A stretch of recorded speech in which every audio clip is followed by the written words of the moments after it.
구독과 좋아요는 사랑입니다. 여러분 반갑습니다. 서목사의 말씀 창고의 서목사입니다. 오늘도 시청해 주셔서 감사합니다. 오늘은 로마서 5장 6절에서 11절 말씀입니다. 예수님께서 십자가에 달려 돌아가시고 부활 때까지 하루의 시간, 그 암흑의 시간, 어둠의 시간, 침묵의 시간을 우리는 맞이합니다. 여러분, 우리의 삶에서 하나님께서 침묵하시고 아무것도 하지 않으시는 것처럼 보일 때가 있습니다. 예수님께서 부활하시기 전 어둠의 안식일과 같은 그와 같은 날 말입니다. 그러나 하나님께서는 우리가 알지 못하는 가운데서도 모든 일들을 다 알고 계시고 보고 계시고 행하고 계십니다. 우리는 어둠 속에 있지만 하나님은 빛이십니다. 우리는 슬픔 속에 있지만 주님은 기쁨을 준비하고 계십니다. 이것이 부활을 기다리며 우리가 가져야 하는 마음일 것입니다.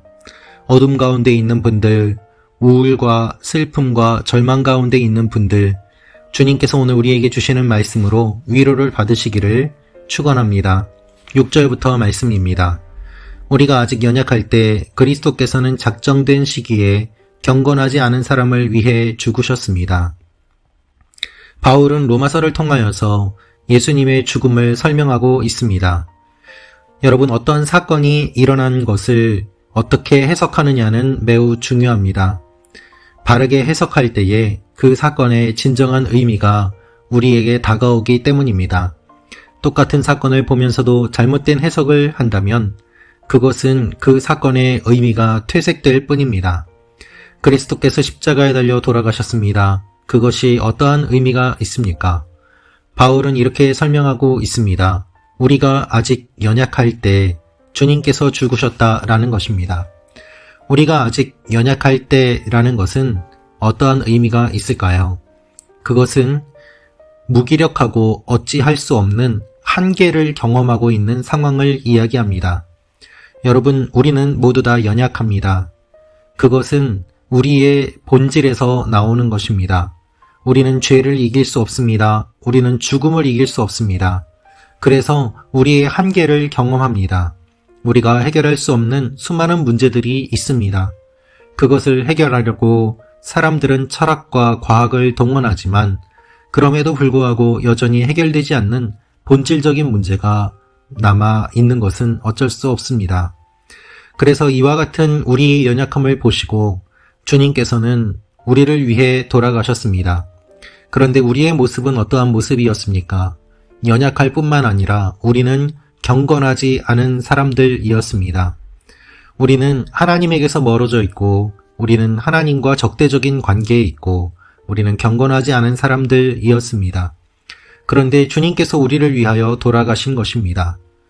6절 말씀의 의미를 살펴보면 누구누구를 위해 라는 뜻도 있지만 누구 대신에 라는 뜻도 있습니다. 즉, 주님께서 우리를 위해 돌아가셨다는 말은 우리를 대신해서 돌아가셨다는 의미입니다. 내가 죽어야 하는데 나 대신 주님께서 돌아가셨다는 의미입니다.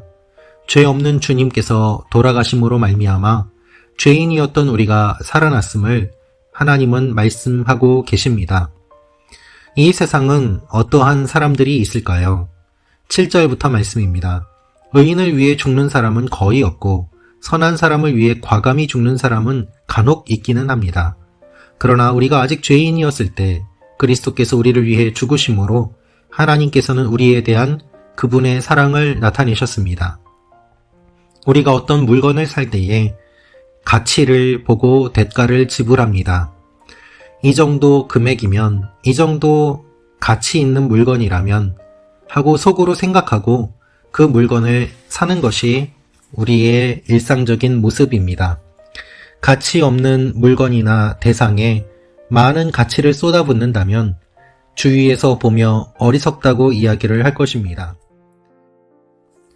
그런데 가치 없는 우리를 위해서 주님께서 그 생명을 내어 주셨습니다. 사람들이 보기에 어리석은 행동처럼 보입니다.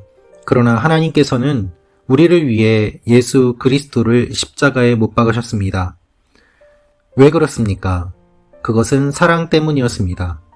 우리를 향한 하나님의 사랑을 주님께서 죽으심으로 나타내 주신 것입니다. 그 결과 어떻게 되었을까요? 주님의 죽음으로 우리가 얻게 된 유익이 있습니다. 첫째는 의롭다고 인정을 받는 것이고, 둘째는 하나님과 화목하게 된 것이고, 또한 하나님과 기뻐할 수 있는 관계가 되는 것입니다. 주님께서 우리를 위하여 죽으신 결과 이와 같은 일들이 일어나게 되었습니다. 9절부터 말씀입니다. 그러므로 이제 우리가 그리스도의 피로써 의롭다는 인정을 받았으니 그리스도로 인해 하나님의 진노에서 확실히 구원받을 것입니다. 우리가 하나님과 원수됐을 때 하나님의 아들이 죽으심으로 인해 그분과 화목하게 됐으니 화목하게 된 우리는 하나님의 생명으로 인해 확실히 구원을 받을 것입니다. 그뿐 아니라 이제 우리를 하나님과 화목하게 하신 우리 주 예수 그리스도로 인해 하나님 안에서 기뻐합니다. 여러분, 우리는 의롭다는 인정을 받게 되었습니다. 죄인이었던 우리가 의롭다는 인정을 받게 된 이유는 주님의 피로 말미암아 가능한 것입니다. 그러므로 그리스도로 인해 하나님의 진노에서 확실하게 구원을 받게 되었습니다. 여러분, 우리는 하나님과 원수된 관계였습니다. 하나님과 가까이 할 수 없었습니다. 그런데 하나님의 아들이 죽으심으로 인해 하나님과 화목하게 되었습니다. 하나님의 생명을 받게 되었습니다. 그래서 확실히 구원을 받게 되었음을 하나님께서는 바울을 통해서 우리에게 알려주고 계십니다.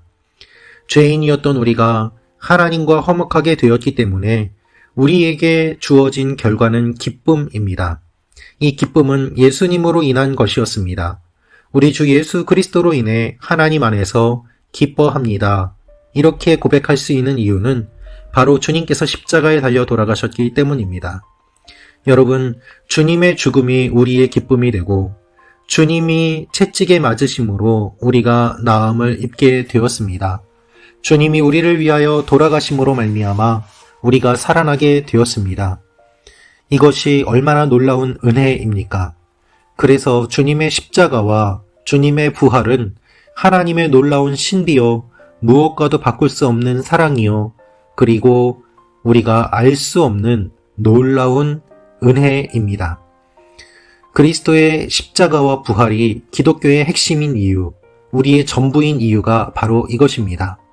우리를 향한 하나님의 사랑은 십자가를 통하여 주어졌고, 우리를 살리시는 하나님의 능력은 부활을 통하여 주어졌습니다. 그러므로 여러분, 우리는 기뻐해야 합니다. 이 땅에 살고 있지만 이 땅에 속한 존재가 아니라 하나님과 화목하게 된 존재로서 기쁨을 누리며 사는 존재로 주님께서 바꾸어 주신 것입니다. 우리는 부활의 주님을 기다리고 있습니다. 어둠 속에 있습니다. 그러나 어둠이 끝이 아닙니다. 어둠이 깊은 만큼 놀랍고 찬란한 빛이 우리에게 주어질 것입니다. 그것이 주님의 부활입니다. 주님의 부활을 우리가 소망하고 기다리며 부활절을 기다리며 오늘 주님께서 주신 이 말씀을 마음에 새기고 묵상하며 하나님 앞에 나아가는 여러분과 제가 되기를 기도합니다. 우리 가운데 있는 모든 어둠이 사라지고 주님의 기쁨이 흘러넘치는 하루가 되시기를 기도합니다. 기도하겠습니다. 아버지 하나님, 무덤에 계신 주님을 기억하며 주님께서 우리를 위하여 돌아가신 의미가 무엇인지를 생각합니다. 하나님, 이 십자가의 의미를 바르게 마음에 새기고 부활절을 맞이하는 하나님의 사람들이 되게 하여 주옵소서.